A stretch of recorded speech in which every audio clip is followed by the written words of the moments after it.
compañera Rocío. Bueno, buenos días a todos. Yo soy Rocío Revuelta, soy de R4 y bueno, para esta sesión he elegido este tema, el colesterol hasta dónde bajarlo. Primero porque creo que es algo común a muchas de nuestras especialidades que vemos tanto en la consulta como en pacientes hospitalizados. Y segundo porque las últimas guías de práctica clínica pues cada vez nos recomiendan objetivos más estrictos de control para tener a nuestros pacientes protegidos. Entonces, bueno, un poco nos preguntamos por qué estos valores tan bajos, por qué tan estrictos, para qué tiene algo de malo, tiene algún efecto deleterio en nuestros pacientes. Entonces, bueno, vamos a empezar hablando de la magnitud del problema de la enfermedad cardiovascular. Es la principal causa de mortalidad en Europa, supone más de 4 millones de muertes al año y un promedio de una muerte cada aproximadamente 8 segundos. Como dijo un cardiólogo famoso, la enfermedad cardiovascular después de los 80 años es de signo de Dios y antes de los 80 años es un error médico. ¿Por qué? Pues bueno, porque tenemos muchos factores de riesgo sobre los que podemos incidir, que podemos modificar para intentar mejorar estos resultados y esta mortalidad por enfermedad cardiovascular.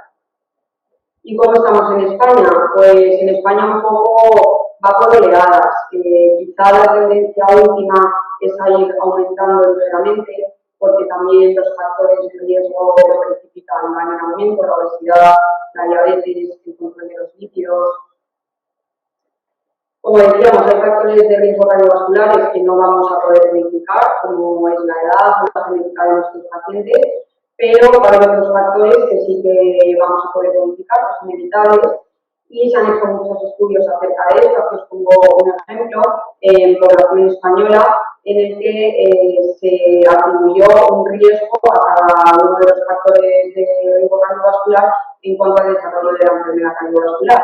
A los lípidos, en este caso, en el tema de que trata la sesión, se le otorgó un 20%. ¿Y qué pasa con este 20%? Que no lo tenemos en absoluto controlado. Estos son los datos de Euroscale a nivel europeo y vemos que tanto en prevención primaria como en prevención secundaria, es decir, tanto pacientes que ya han tenido evento cardiovascular como pacientes que todavía no, los lípidos es lo que tenemos controlado con ellos. Entonces, bueno, voy a ilustrar un poco esta charla con un caso clínico para que sea algo más dinámico. Es algo que nos podría pasar a muchos de nosotros en la consulta. Se acerca un compañero médico y nos dice, bueno, te puedo comentar una cosa, es personal. Claro, adelante, cuéntame. Pues mira, es que me sale el colesterol alto de siempre y eso es lo que tengo con una estatina. Pero no tengo claro si tomarla o no, porque mi colesterol debe ser familiar. Y yo no sé si a vosotros también os pasa, pero a veces el hecho de que sea familiar parece que es mejor. No, es que esto es de familia, es que esto, pero nada más lejos de la realidad como bien sabéis. Entonces, bueno, nuestro paciente tiene 43 años, es compañero médico, es exfumador, no consume alcohol, es deportista habitual, no tiene ningún otro antecedente médico de interés y está con la atorvastatina de 20 desde hace 3 meses por iniciativa propia, cuando dio sus análisis y vio el colesterol alto.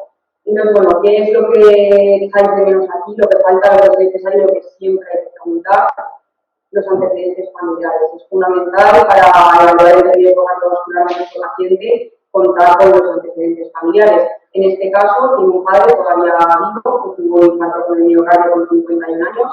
Además, tiene 2 tíos paternos y varios primos con colesterol elevado. Tiene una hermana de 32 años sin dislipemia y una madre aparentemente sana. En cuanto a la exploración física, no peso, tensión controlada, sin alcoholemia y sin soplios. Nos trae la analítica previa al inicio del tratamiento, que tenía un colesterol total de 297, con un LDL de 221, unos triglicéridos de 66 y una glucemia de 86. Empezó a tomar la atorvastatina de 20 hace 3 meses y la analítica última reciente, el colesterol total ha bajado a 224 y el LDL de 221 a 164. Entonces yo lanzo una pregunta un poco al aire para que la penséis y ahora entre todos vemos qué es lo que haríamos. ¿Qué le diríais a vuestro compañero? ¿Qué le decís? Mira, voy a dejar la estatina, eres joven, tu riesgo cardiovascular es bajo, vamos a repetir la analítica, no nos penséis y vemos. Tenemos que aumentar el tratamiento hipolipemiante y ampliar estudios, o el colesterol bajo el invento de las farmacéuticas, con intereses puramente económicos y además es que no podemos vivir sin colesterol, con lo cual el tratamiento está sano.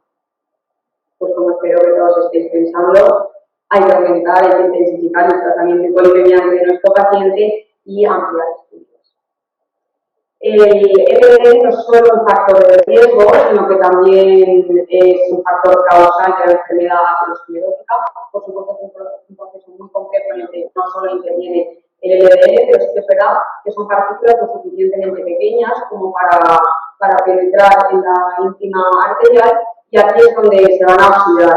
Siempre se van a oxidar más favorablemente en un ambiente proinflamatorio, en un ambiente de hiperglucemia, pero las van a captar los macrófagos y las van a transformar en células espumosas. Y a partir de aquí es donde va a comenzar toda la cascada de la aterosclerosis. Tenemos suficiente evidencia por un montón de estudios de que el LDL causa aterosclerosis. Tenemos estudios que aquí arriba de randomización mendeliana, son estudios de base genética, en los que pacientes que tienen mutaciones favorables, es decir, mutaciones que les confieren un LDL más bajo, como pueden ser mutaciones en PCSK9, tienen menor riesgo cardiovascular. Tenemos también estudios de cohortes prospectivos de una medida de seguimiento de hasta 12 años, en los que también se vio que pacientes con menor niveles de LDL tenían menor riesgo cardiovascular. Ensayos clínicos controlados, sobre riesgo, con fármacos, incluso a 5 años, en los que se vio que pacientes que tenían LDL bajo, porque estaban tratados con hipolipemiantes, también tenían menor riesgo cardiovascular. Y no solo es importante las cifras de colesterol a las que están expuestos nuestros pacientes, sino también el tiempo de exposición. Cuanto más tiempo de exposición a LDL, a cifras de LDL altas, aumenta el riesgo cardiovascular. Bueno, esta es una diapositiva clásica de los resultados de varios estudios del TTT en pacientes, más de 90.000 pacientes en tratamiento con estatinas, de los que se concluyó que por cada 40 miligramos de cilitro que bajamos el LDL, disminuye un 21% el riesgo relativo de riesgo cardiovascular para la redundancia. Y esto con las estatinas, pero ¿qué pasa si enviamos estos estudios al ezetimibe o a los inhibidores de PCSK9? Pues exactamente lo mismo, el beneficio se repite y se repite de la misma manera, es decir, por cada 40 miligramos de cilitro que bajamos el LDL, disminuye un 21% el riesgo cardiovascular. Y hemos dicho que queremos un LDL bajo y cuanto más bajo mejor, sin un umbral mínimo, ¿vale? Se ha visto en estudios, se hacía el metaanálisis en pacientes que han alcanzado cifras de LDL por debajo de 50, que el beneficio cardiovascular se mantiene. Es decir, no hay un umbral mínimo en el que digamos que deja de aparecer o de haber beneficio cardiovascular al bajar el LDL. Y uno puede pensar, no, pero si tenemos pacientes que parten de un LDL inicial bueno, un LDL por debajo de 70, cifras más que aceptables, ¿obtengo beneficio bajándoles esa cifra? Pues sí. En este estudio, pacientes con un LDL medio al inicio del estudio de 63, que lo bajaron posteriormente a 21, sí se obtuvo beneficio de la misma manera que vengo repitiendo en las diapositivas anteriores. Por cada 40 que se bajó el LDL, 21% que disminuyó el riesgo cardiovascular. Y esto, bueno, se han hecho muchos estudios, probablemente parte de la causa de la mayoría de la enfermedad cardiovascular al disminuir el LDL sea la reducción o por lo menos la disminución de la placa de ateroma. Se han hecho estudios de imagen endovasculares en los que se ve que cuando bajamos las cifras de LDL, sobre todo cuando empiezan a bajar por debajo de 70, la placa de ateroma disminuye. Estos, bueno, son un poco las cifras de conseguidos en estos estudios que son los que han valorado la progresión o la regresión de la enfermedad aterosclerótica. Y bueno, hemos dicho que queremos bajar las cifras de colesterol de nuestros pacientes, queremos cifras cuanto más bajas mejor y queremos que cuanto antes esté más bajo mejor. ¿Y esto por qué? Pues bueno, en esta diapositiva se explica, tenemos pacientes con LDL bajos porque están en tratamiento con hipolipemiantes, en estos ya se ha dicho que por cada 40 baja un 20% de riesgo, pero ¿qué pasa en pacientes que tenemos estas mutaciones favorables de las que os hablaba antes, que les confieren el LDL más bajo, que están aquí, a la izquierda de la diapositiva, pues en estos el beneficio, la reducción del riesgo cardiovascular por cada 40 que bajamos en el LDL aumenta hasta casi un 70%, por lo cual realmente nos interesa empezar cuanto antes a bajar el LDL de nuestros pacientes. ¿Y qué dicen las guías? Pues como dije al principio de la presentación, son cada vez más estrictas, no sabemos hasta qué cifras vamos a llegar. Es verdad que ya se habla de niveles por debajo de 40 en pacientes con muy alto riesgo cardiovascular y bueno, esto cada año vamos viendo que los objetivos son más bajos. ¿Y cómo lo hacemos en la práctica clínica? Pues mal, lo hacemos regular mal. Os pongo aquí un ejemplo de estudio de ALUCI que es reciente, realizado en casi 6.000 pacientes de 18 países europeos. Por poner un ejemplo, si veis aquí a la izquierda de la diapositiva, pacientes con muy alto riesgo cardiovascular, el 44,5% de ellos están solo con estatinas de intensidad moderada, es poco tratamiento. Y si veis a la derecha el porcentaje de pacientes que consiguieron objetivos, si veis aquí el color verde, que es el global de todos ellos, en 2016 tan solo un 39% consiguió objetivos de LDL, pero es que en el 2019 solo un 18%. Con lo cual yo creo que no estamos poniendo a nuestra disposición o empleando todas las ganas de la que tenemos para tratar a estos pacientes y a veces no dando la importancia que tiene realmente el tema del colesterol. ¿Y qué hacemos en la práctica clínica para mejorar esto? Pues realmente la planificación terapéutica es fundamental, es clave. Os dejo aquí estos esquemas, gráficos, como queráis llamarlo, de un documento de consenso que elaboró la Sociedad Española de Cardiología.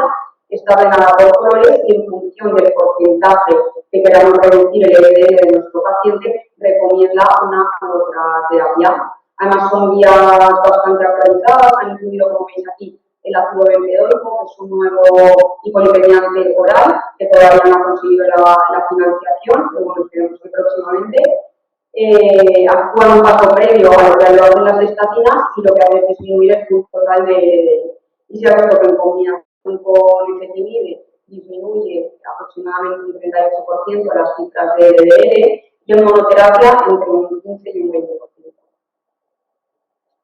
Estos mismos gráficos del mismo documento de la diapositiva anterior están muy bien para tenerlo a mano en la consulta. En función del riesgo de nuestro paciente, riesgo extremo, riesgo no extremo pero muy elevado, riesgo moderado, estos son los ejemplos, y el objetivo de LDL que queramos, si el paciente está en tratamiento previo con estatinas o no, a dosis máximas o no, y las cifras de LDL que tiene actualmente, lo mismo, por colores, te va dirigiendo un poco a qué terapia poner. Esto con el fin de conseguir los objetivos que tenemos de la forma más rápida y eficiente posible, sin dar mil vueltas. Entonces, bueno, yo os pregunto, acordaos de nuestro paciente, compañero médico, joven, antecedentes familiares de cardiopatía isquémica en un padre joven, que está con una atorvastatina de 20, partía de un colesterol de 221, lo bajó en 3 meses con el tratamiento hipolipemiante a 164. ¿Qué haríamos entonces con este paciente? Hemos dicho que todos estamos de acuerdo en que habría que intensificar y ampliar un poco los estudios, pero ¿a qué le cambiaríais? Le pondríamos una dosis máxima de la estatina que toma, es decir, la prueba de 20 se la subimos a prueba de 80 y repetimos en 4 o 6 semanas para ver qué tal ha respondido. Añadimos un inhibidor de PCSK9 ya que probablemente se aumente el colesterol familiar.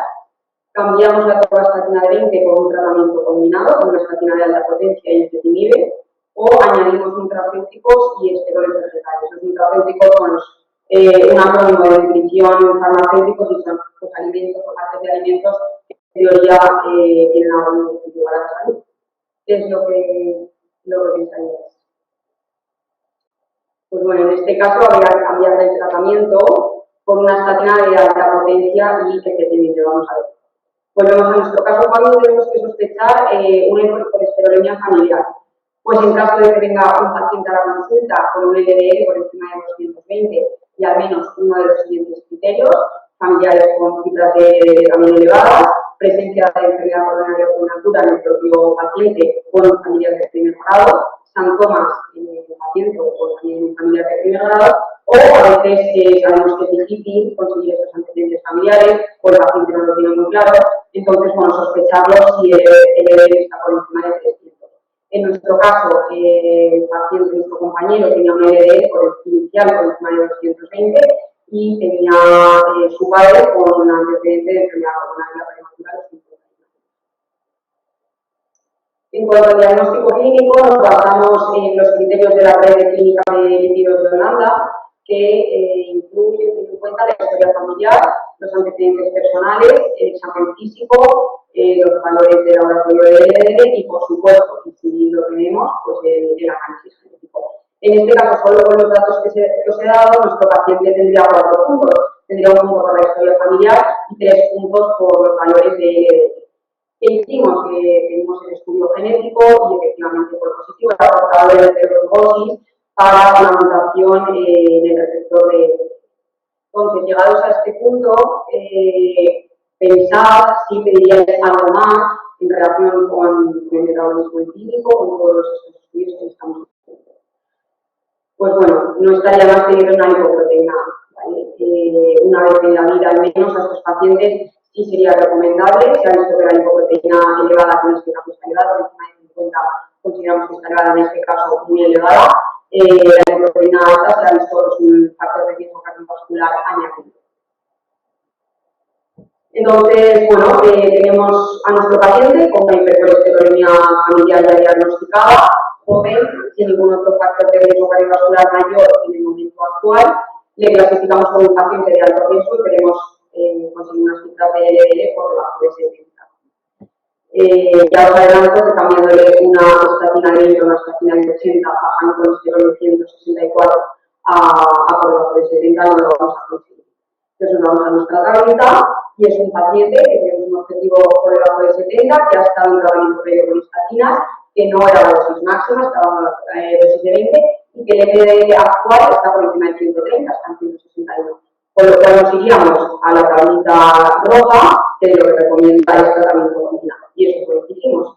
Le cambiamos a estatina de alta potencia junto con ezetimibe.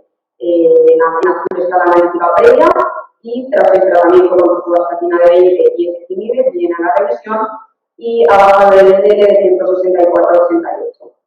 No son cifras por debajo de 70, pero son cifras bastante aceptables.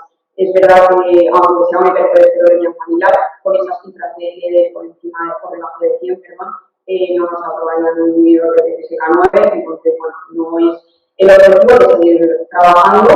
Y un poco al caso de esto, muchas veces, y la mayoría de las veces, cuando calculamos el colesterol, la lipoproteína no es tan alta o no es muy alta y realmente no nos modifica mucho la cifra. Pero ¿qué pasa si la lipoproteína está tan elevada como en este caso, que nos sobreestima el colesterol total? Pero bueno, que sepáis que hay fórmulas, como esta que tenemos aquí, que sí que nos calcula el LDL sin tener en cuenta la lipoproteína.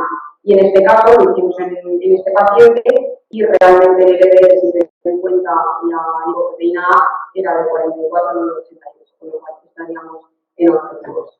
Entonces, bueno, tenemos a nuestro paciente de lujo, fenomenal, está encantado, y nos pregunta que, bueno, que ya que estamos, que a ver si podemos ver a su padre.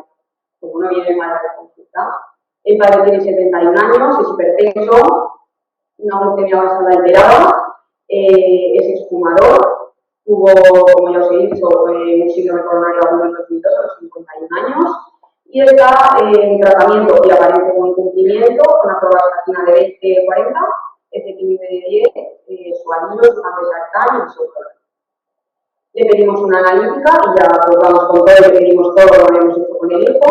Tiene un LDL actual de 116, con una hemoglobina glicada de 5,9, una glucemia de 103, unos triglicéridos de 161, una lipoproteína también elevada, tanto como el hijo pero de 92, y el estudio genético fue positivo al igual que su. Entonces os pregunto, en este caso, ¿podríais optimizar el tratamiento hipolipemiante de este paciente? Pues no es necesario, está estable, no ha tenido más eventos coronarios en estos últimos 20 años, le dejaríamos igual. O cuando la que tiene LDL por encima de 100, a pesar de terapia hipolipemiante además potente y un antecedente de cardiopatía isquémica, valoraría LDL aféresis. Añadiría un fibrato, puesto que presenta hipertrigliceridemia, o añadiría un inhibidor de PCSK9. 。 . 。 . 。 . 。 . 。 . 。 . 。 . 。 . 。 . 。 . 。 . 。 . 。 . 。 . 。 . 。 . 。 . 。 . . 。 . . 。 . 。 . 。 . 。 . 。 . 。 . 。 . 。pues en este caso sí que diríamos un inhibidor de PTSK9 para este paciente. Nos vamos a nuestra tablita. Es un paciente con un riesgo extremo, sí que ha estado en tratamiento previo con estatinas, sí que la dosis máxima tolerada, no tolero más, y el LDL actual estaba por encima de 100, con lo cual no seríamos al riesgo extremo, una necesidad de reducción del LDL muy alta, y añadiríamos el inhibidor de PTSK9, en este caso se le puso el evolocumab quincenal, ya sabéis que es subcutáneo. Viene a la revisión y bueno, el LDL ha bajado de 116 a 27, llamativo. La lipoproteína también quiero que os fijéis que ha bajado de 92 a 65. Los inhibidores de PTSK9 sí bajan algo los niveles de lipoproteína, las estatinas y desequilibre no lo alteran, ¿vale? No van a alterar. Entonces, bueno, lo siguiente es la llamada del hijo. Oye, es que mi padre se va a quedar sin colesterol. Le quito algo. ¿Qué harías? Pues le dejaría solo con inhibidores de PTSK9, suspendería la estatina y el ezetimibe, porque, bueno, tengo un colesterol de 27, pero me conformaría con un poquito más, con 55. Mantengo el tratamiento de triple terapia y tranquilizo al paciente y a su hijo, o suplemento con vitaminas liposolubles, porque aunque necesite un LDL bajo en este paciente, voy a tener déficit de vitaminas que precisen colesterol para su síntesis o para su transporte. Pues bueno, en este caso habría que mantener el tratamiento y habría que tranquilizar al paciente y a su hijo. ¿Qué pasa? Que estamos empezando a ver cifras de LDL cada vez más bajas, extremadamente bajas, y no estamos acostumbrados a manejarlas. Aquí os pongo una serie de estudios en pacientes que se trataron con inhibidores de PCSK9 y se vio que aquellos en tratamiento con evolocumab un 42% alcanzó cifras de LDL por debajo de 25 y en tratamiento con alirocumab un 28% cifras por debajo de 25. Entonces, realmente la pregunta un poco es, ¿podemos vivir con estas concentraciones de LDL extremadamente bajas? Un poco como recuerdo somero del metabolismo lipídico, la vía exógena comienza aquí con la ingesta de grasas, posteriormente se transforman en kilomicrones y por acción de la lipoproteína lipasa se van a neutralizar, los ácidos van a pasar al músculo o al tejido adiposo como reserva y los kilomicrones remanentes se van a ir al hígado. Aquí va a empezar la vía endógena de síntesis de lipoproteínas, se van a formar las VLDL que de nuevo por acción de la lipoproteína lipasa se van a ir liberando de los triglicéridos y van a ir cogiendo colesterol y formando partículas cada vez más pequeñas, las IDL y las LDL, que son la etapa final de la cascada metabólica de las lipoproteínas. Y estas LDL van a ser el vehículo o el transporte que proporcione el colesterol a los tejidos periféricos a través del receptor LDL. Y eso es lo importante, la eficiencia de la vía LDL-receptor LDL. En condiciones normales, en una persona sana, la vía es eficiente, la vía funciona con normalidad, bien porque hay poco LDL, porque hay mucho receptor o porque suceden ambas cosas, y es como si hubiese un metabolismo un poco acelerado que no deja que el colesterol se deposite en la pared de las arterias. ¿Qué pasa cuando esa vía no es eficiente? Cuando hay mucho LDL, cuando hay poco receptor, cuando hay ambas cosas. Pasa que el metabolismo se ralentiza, el colesterol va a pasar más despacito por las arterias y se va a ir depositando en sus paredes, formando entonces la placa de ateroma. Y bueno, podéis pensar, sí, pero el colesterol hace muchas cosas, el colesterol es componente de las membranas, del sistema nervioso, es sustrato para la síntesis de otras hormonas, hormonas adrenales, hormonas gonadales, pero todas las células humanas son autónomas y pueden sintetizar su propio colesterol y no van a necesitar que el LDL se lo lleve. Tenemos ejemplos en las glándulas suprarrenales que captan colesterol procedente de las HDL y en el tejido cerebral, que aparte de sintetizar una parte de colesterol in situ por aspartitos y oligoeritrocitos, también una pequeña parte es captada de las HDL. Y uno puede pensar en el tema de las vitaminas liposolubles. La vitamina E, por ejemplo, que es la que más usa la vía LDL receptor porque es su forma de acceder a los tejidos periféricos y además protege al LDL de la oxidación, pero todo lo contrario, se ha visto que un aumento de la actividad de esta vía LDL receptor causa un aporte de vitamina E más eficiente a los tejidos. Este estudio nos lo avala, el estudio de Descartes, pacientes en tratamiento con evolocumab versus placebo, y se vio que en aquellos en tratamiento con inhibidores de PCSK9 que alcanzaron cifras de LDL por debajo de 15, no hubo ningún déficit hormonal, ni en cuanto a alergia renal, ni gonadal, ni tampoco menos cantidad de vitamina D. Otros efectos de los que se ha podido hablar, que pudiese surgir la duda, que pueden aparecer cuando bajamos las cifras de LDL y que tampoco se han comprobado, pues son efectos neurocognitivos adversos, aparición de diabetes, ictus hemorrágico. En conclusión, tenemos seguridad de manejar estos valores tan extremadamente bajos de LDL, avalados tanto por estudios farmacológicos como por estudios genéticos, pues como la misma diapositiva de antes, de todos estos estudios que nos lo respaldan. Y bueno, los pacientes que tienen este LDL bajo por causa genética, lo que tienen es una eliminación acelerada del LDL, tienen una vía muy eficiente. No son pacientes que tienen que tener ningún síntoma, ni pacientes que vayan a tener déficit de nada de lo que hemos hablado anteriormente. Caso contrario es si la mutación ocurre en la formación de lipoproteínas, porque entonces sí que se van a acumular en el hígado, sí que van a ser pacientes sintomáticos, va a haber diaposis hepática, mala absorción grasa, va a haber déficit de vitaminas liposolubles, como ocurre en la hipoproteinemia. Y aquí donde metemos los fármacos hipolipemiantes los metemos en los pacientes asintomáticos, porque lo que van a hacer es una vía receptor LDL más eficiente. Tanto el ezetimibe como el ácido bempedoico como las estatinas van a disminuir el pool total de LDL, tanto estos como los inhibidores de PCSK9 van a aumentar los receptores, con lo cual lo que van a conseguir de forma global es hacer esta vía más eficiente. Lo que nos tenemos que llevar es eso, que cifras de LDL extremadamente bajas no significa que las células no consuman de colesterol, son autónomas, todas van a necesitar su colesterol para fabricarlo y además no necesitan que el LDL se lo lleve, son capaces de captarlo de otras moléculas y lo importante es la eficiencia de esta vía, que es lo que realmente nos va a disminuir el riesgo cardiovascular. Por supuesto, no todo es el LDL, también tenemos lipoproteínas altas en triglicéridos, muy aterogénicas, vamos a tener obesidad, tabaquismo, estrés, sedentarismo, resistencia a la insulina, hipertensión. Hay que ver, obviamente, al paciente como un conjunto, mejorando el LDL que vamos a aportar mucho beneficio, pero siempre tenemos que ver el total y el conjunto de los factores de riesgo cardiovascular en nuestro paciente. Acabo con unas conclusiones. El LDL no son los factores de riesgo, sí que tenemos evidencia suficiente de causa de esclerosis. Tenemos beneficio clínico al disminuir el LDL sin un umbral mínimo. Tenemos bajar el colesterol de nuestros pacientes, bajárselo a cifras cuanto más bajas mejor y bajárselo cuanto antes mejor. Niveles extremadamente bajos, sí, están acompañados de una vía LDL receptor muy eficiente, no va a traducirse en ningún síntoma, ningún efecto adverso, al revés, eso tiene un beneficio añadido en cuanto a la disminución del riesgo cardiovascular. Y por supuesto, son necesarios estudios a largo plazo para evaluar la seguridad de estos niveles tan extremadamente bajos de LDL mantenidos en el tiempo. Así que nada, tratar por favor el riesgo cardiovascular de nuestros pacientes. LDL es una buena forma por donde empezar. Y eso es.